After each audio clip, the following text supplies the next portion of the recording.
Hello, and welcome back to True Crimes Podcast.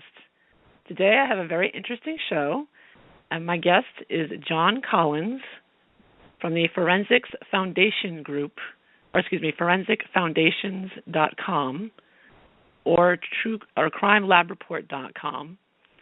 And he's with us today to discuss his reports regarding how would I describe it? Lost my center there. Sorry, John. How are you today? That's okay.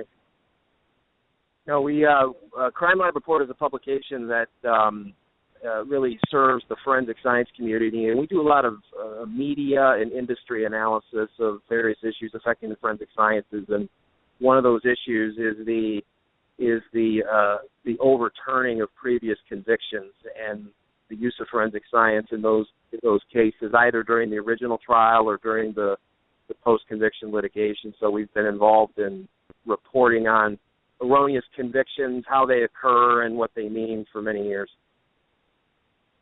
Yes, okay, I got the title here, The Wrongful Conviction of Forensic Science, that you Correct. wrote with Jay Jarvis. Okay. That's right. Now, That's right. Can you give us a little background on you? How Sure. you got involved in this? Yeah, well, I got involved in forensics really before it was very popular. I was really, as a youngster, I was 13 years old when the 20th anniversary of the President Kennedy's assassination occurred, and I really got wrapped up in all of the conspiracy theories like a lot of people do, and the forensic aspects of the investigation, and that really kind of whetted my appetite for the field. And so I graduated from the forensic science program at Michigan State University, which at the time was one of the major forensic science programs in the country, and then started my career with the Georgia Bureau of Investigation, so in Atlanta, in their headquarters laboratory. So my technical background is actually in what people often know as ballistics or firearm identification. And then I spent some time with the Bureau of Alcohol, Tobacco, and Firearms Lab in Atlanta, and then worked in suburban Chicago for a while, and then finished my laboratory career with the Michigan State Police, where I was the director of forensic science for the Michigan State Police for 2.5 years. And so I oversaw the 7 laboratories of the Michigan State Police, and there are about 260 people in the labs. And then started my own practice. So I do a lot of teaching now, and teaching workshops for professional development of forensic science professionals. Great. So you have a long career in this. Very long career and interesting career, yeah. Yeah, that's great. And in your paper that you wrote, it's very interesting. You went through the history of how you felt you witnessed forensic science and how, it started out being it's always been fascinating to people, and it started out being right. really. People really admire it and want to know more about it and think it's the answer to getting justice. But yeah, you noticed that go ahead. So I was going to say, to your point, and that can be both good and bad, that there's a perception that forensic science is perfect, or that it should be perfect, and there's no such thing as perfect. And so, public perceptions about the use of science in litigation, the use of scientific evidence, it affects the field because the public expectations will shape how forensic science is practiced. And if those expectations are unreasonable, then it sends us down a road that will be tough to recover from. And so we write about those types of issues in Crime Lab Report. Yes. And when did you notice that things started to turn against, or should I say that? Do you feel like public perception has turned against forensic science nowadays? Yeah. Well, that's a great question. It's kind of got a two-part answer. First of all, I say this when I teach a lot, is that if I go to a party and I tell somebody that I'm a forensic scientist, they don't look at me, they don't roll their eyes and look at me suspiciously. They say, "Oh, wow, that's interesting." So of forensic science, and when we use the word public, we're talking about people sitting around their dinner tables. You know, there's not a widespread public concern about forensic science capabilities or the practice of forensic science. Where the problem is amongst individuals who have really grown frustrated with our criminal justice system. They want to reform it to fit their particular ideological views. And make no mistake, it is very, very ideological.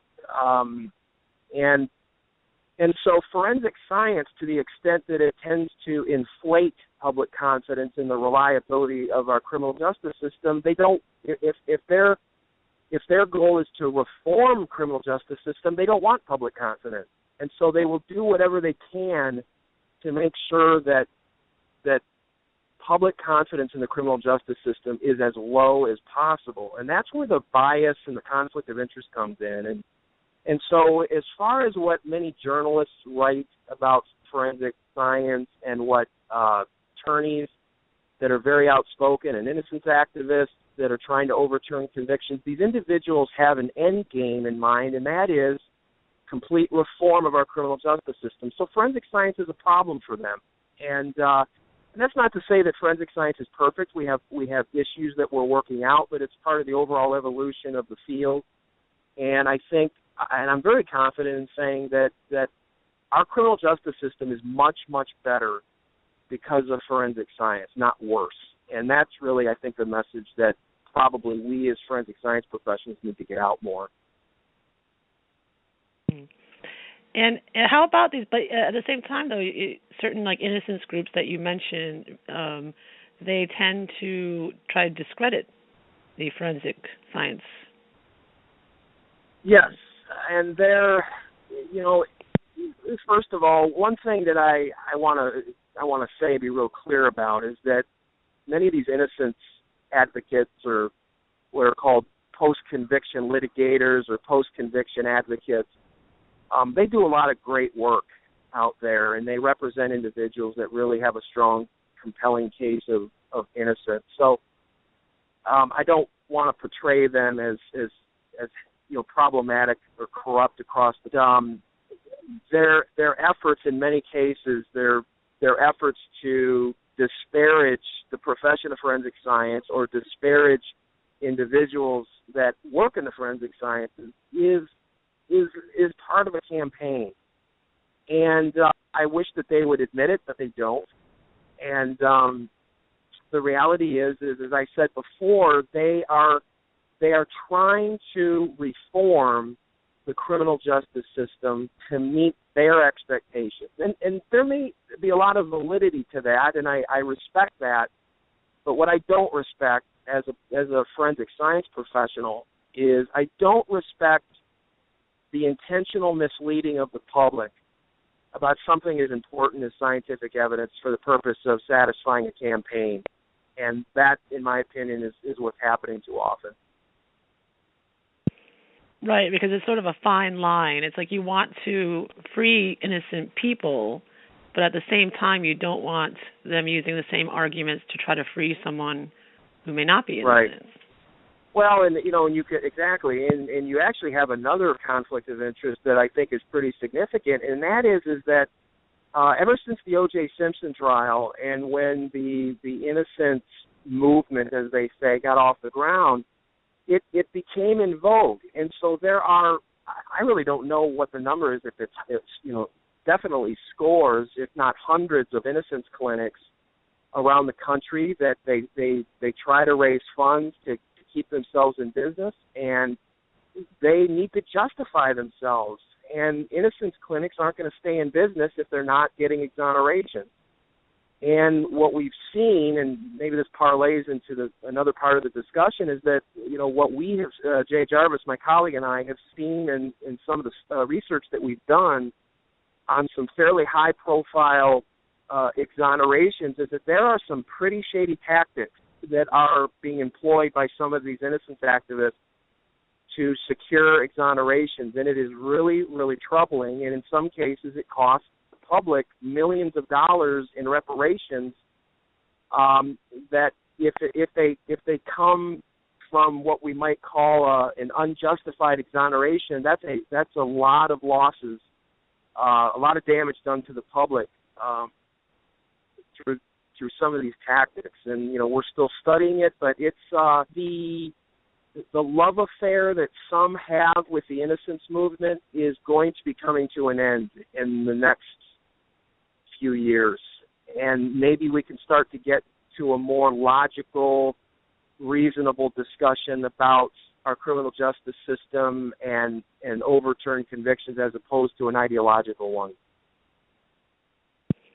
So what happened with O.J.? Could you just give us tell us what happened there that lifted up the innocence? Yeah.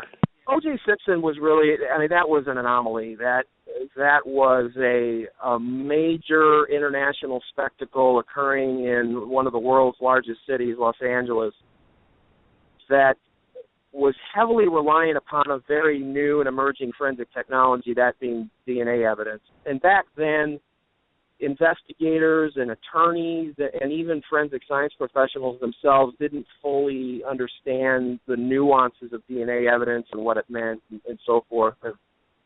And so as those of us that remember watching that case, that there were problems with the DNA evidence. And O.J. Simpson's defense team were very successful in convincing the jury that problems with the evidence against O.J., and therefore he was eventually acquitted. Well, what happened was that two of the attorneys that were pivotal in O.J. Simpson's defense, and that was Barry Scheck and Peter Neufeld, very respected defense attorneys and creators of the Innocence Project in Manhattan, they were really successful in the wake of the O.J. Simpson trial, using their notoriety to really start an entire cottage industry of overturning convictions, and many of them were legitimate exonerations.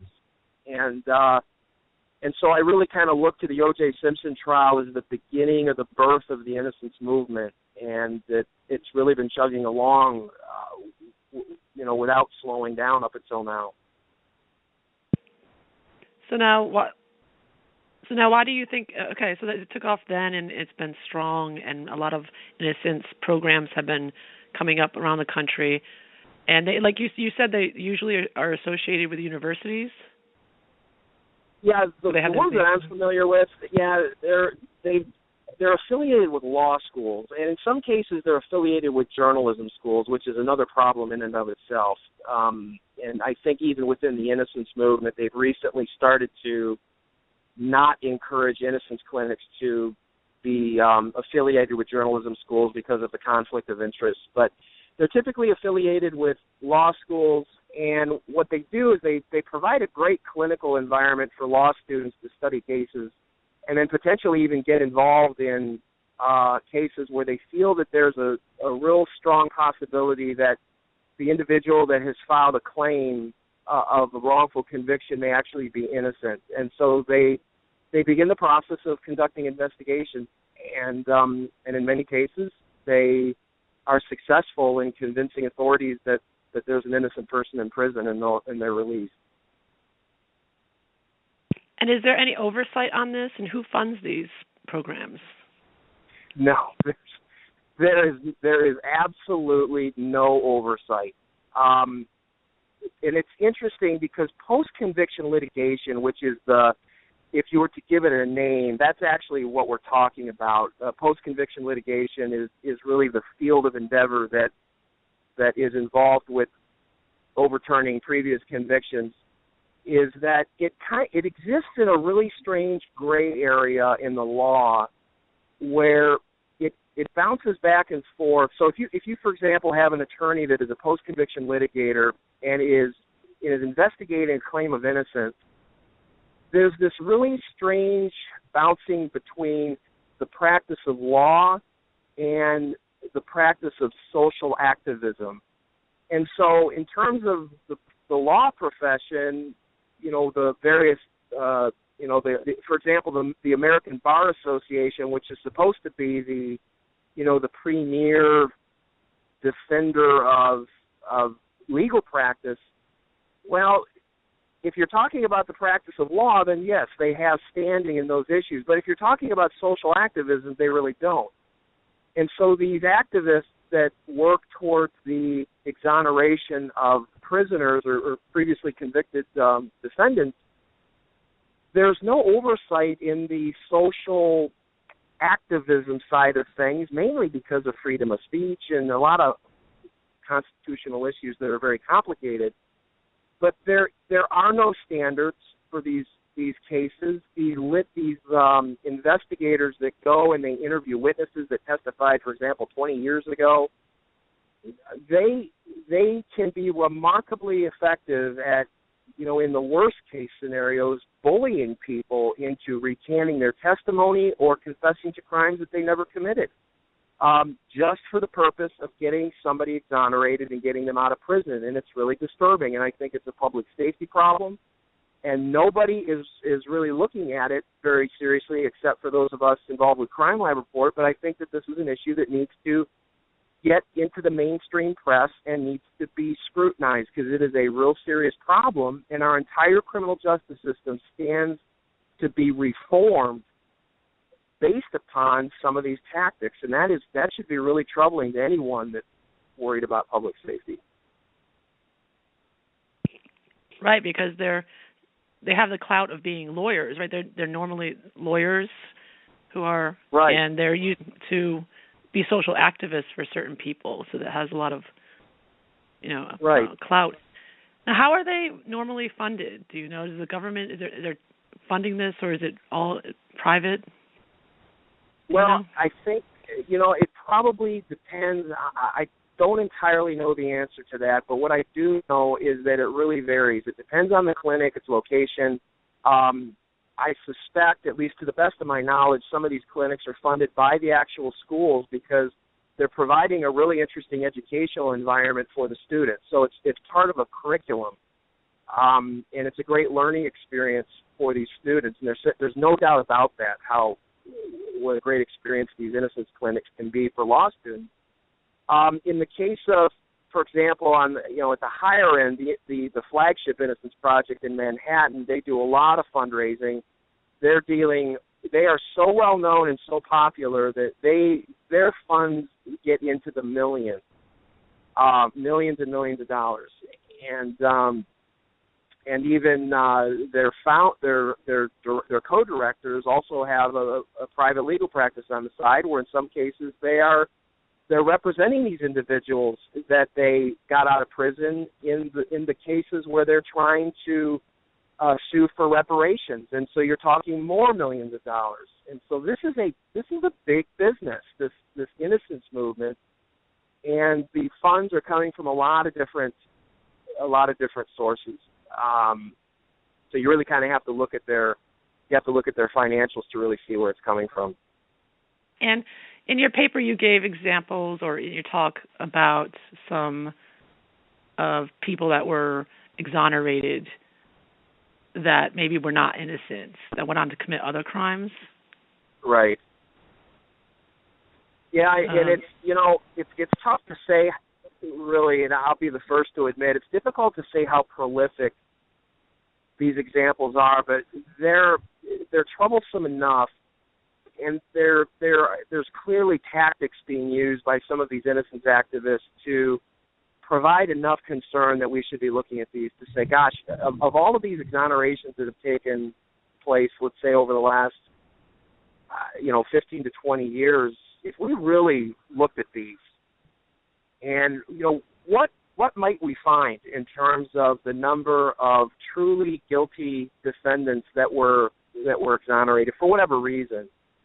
So the cases that have really caught our attention is the All-Story Simon case up in Illinois, which they made a movie about, which is really it's a documentary and it's a great movie to watch, called Murder in the Park.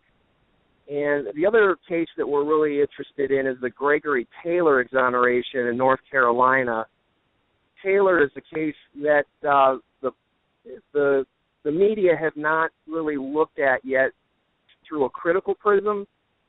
But some of the tactics that we saw in the Gregory Taylor, looking at transcripts and case records and so forth, some of the tactics that were used to exonerate Gregory Taylor, for which he was later awarded millions of dollars in reparations, were very similar to the ones that were used up in the All-Story Simon case. And so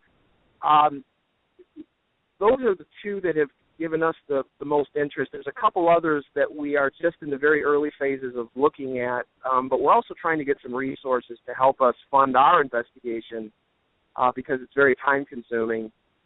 But suffice it to say that what we see is that some of the tactics that innocence activists will accuse police of, for example, coercing confessions, misleading witnesses and so forth, as being a causative factor in erroneous convictions, we're seeing the same behavior from some innocence activists.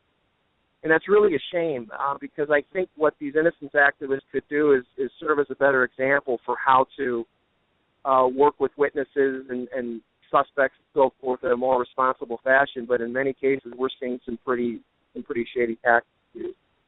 But I would really encourage your listeners, if you're really interested in a fascinating case, is to look at the case records for the Gregory Taylor exoneration in North Carolina. It's very eye-opening. And we've written about it at Crime Lab Report. Okay, so you can get that on your website? Yeah, just go type in crimelab.report.com, and in the Crime Lab Report menu, you'll see the Innocence Audit, and we have some articles there about some cases. Okay. Great. Do you want to talk some more, or did you want to? I know you're driving. Yeah, right how about now, another? Right? It's up to you. But how about we go till 1:30, and then we'll probably when I'm going to be starting to get off the highway here. Yeah, because now you're talking about shady tactics. Now it makes me think that is this because they're trying to take on police investigations without the police expertise going on?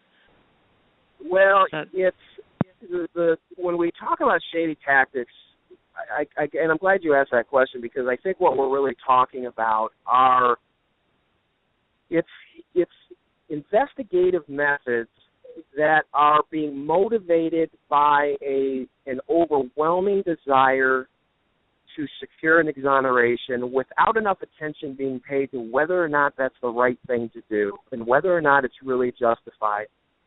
And so we see some of these tactics used really in a couple different ways. The first is, obviously, if you have somebody that's in prison who's claiming innocence, and there's an effort to secure that individual's exoneration, then getting a confession from a completely different person for that crime is probably one of the best ways that you can secure an exoneration by, getting a confession from another person.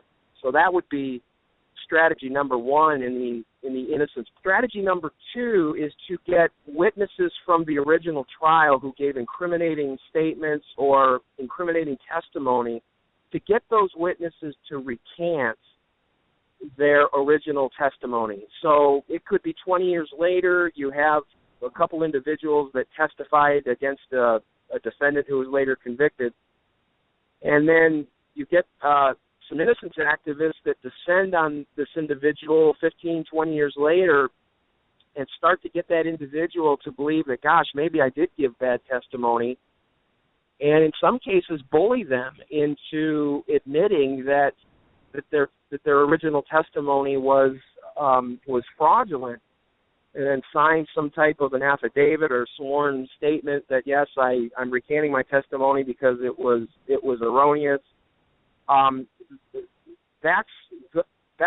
Those are very effective ways to start to get the innocence let's say the exoneration wheels turning. And so what we will see and what we have seen in some of these transcripts is what we feel is the bullying of individuals to confess to crimes that they never committed, or to coerce or manipulate or bully witnesses into recanting their previous testimony. And it's a shame. I don't know how to do it. It's very troublesome. We try to look at it professionally, but as a taxpayer and a husband and a father, it's very, very upsetting to think that these things are happening, and they are happening. And if that and if that fails, then they attack the forensic evidence. Correct. Yeah. Well, what happens is that typically what will occur is that if a new confession is secured or witness testimony is recanted, then what happens? The post-conviction litigators then have the problem of the forensic evidence that was used at the trial, because now what do you do with that?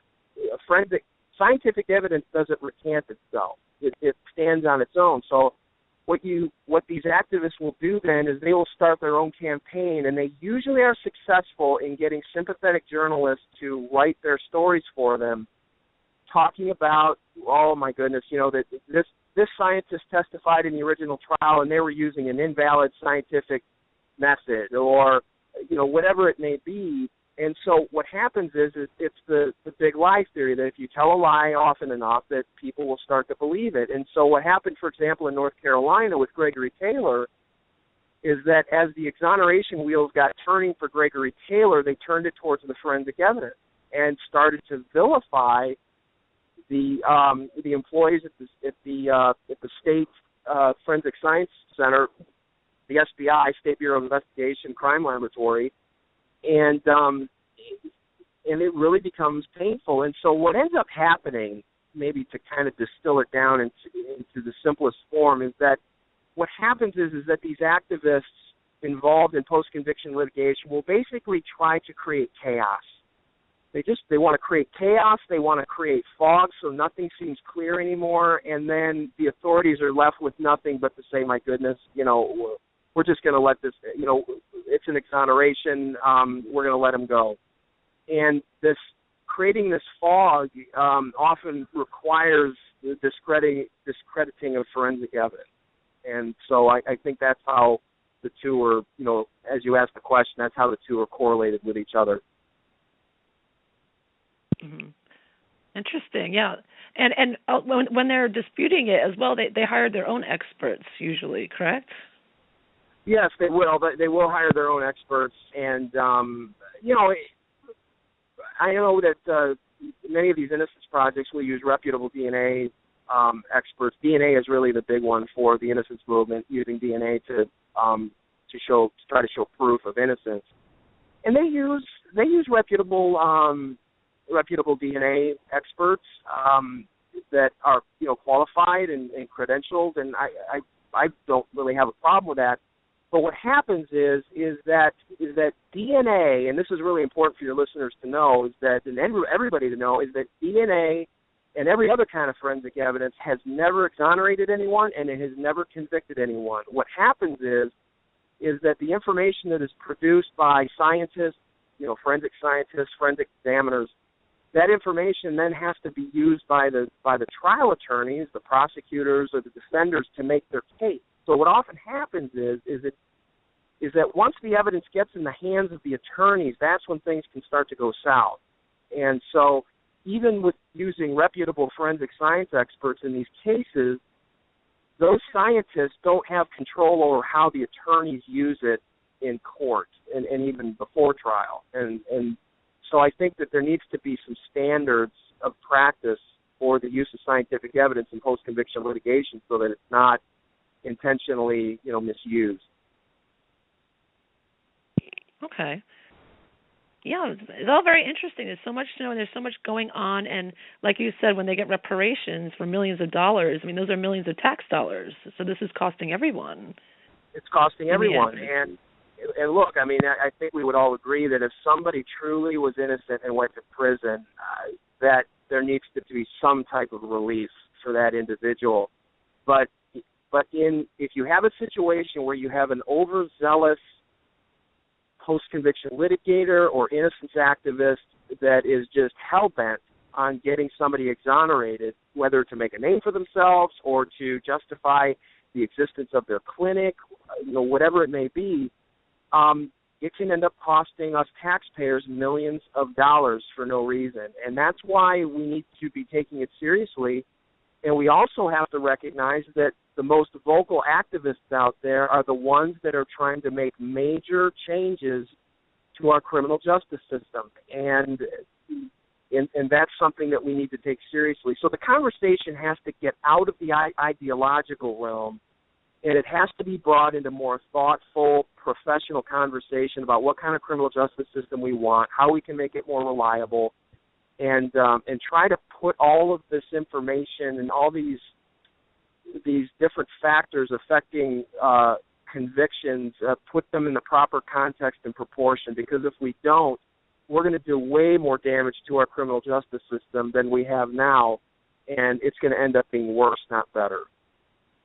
And what do you recommend for the average person to do to learn more about this and to get more involved in discussing this? Well, what I would do is I would like to see people start writing letters to their editors in the newspapers, in the newsrooms, simply asking them to stop celebrating these innocence activists and these exonerations and start looking at them through a reasonably critical eye, and demand that their journalists not assume that somebody that is exonerated deserves to be exonerated. That's number one. The other thing is that people need to pay close attention to what their legislators are doing, to make sure that their legislators are not buying into the innocence rhetoric, which many of them are. We know that. And not to have our criminal justice system reformed based on activism campaigns. That these changes and reforms to our criminal justice system, they need to be thoughtful, they need to be evidence based, and so forth. And then finally, to your question, just pay attention. Pay attention to this, and you can go to crimelabReport.com and find the Innocence Audit page, and we'll continually be updating that. But I would just encourage everybody to pay attention and resist allowing our criminal justice system reformed in the wrong ways. Yes.